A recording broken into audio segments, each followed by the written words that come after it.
Hi, good morning. So, lilinawin ko lang ha. Kasi may nag-PM sa akin, si Kuya. So,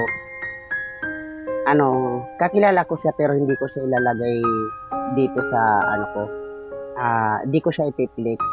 Sabi kasi niya, babalik ka pa ba sa dati mong, basta alam niyo na guys. So, sasabihin ko sa Kuya ha, pa ako tatanungin, hindi na. Sorry. Dahil sa totoo lang, isinumpa ko na yan. Ayaw ko na.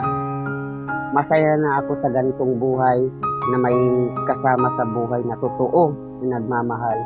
Yung ito, yung sinasabi mo, ito, ano lang yan siya, good vibes lang yan. Patawa ko lang yan. Oo, inamin ko. Ganyan ako dati noon. Pero ngayon, hindi na. Sorry. Tanda na ako.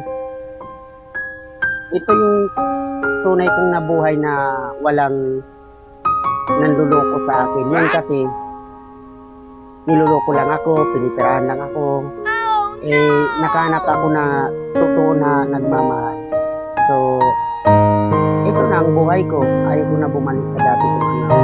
Yun lang Kuya, hindi kita i-plinix dahil kilala ka naman ng mga tao na doon sa barangay. So, sorry ka na lang. Salamat sa mo sa akin din yung pag-PM. Salamat.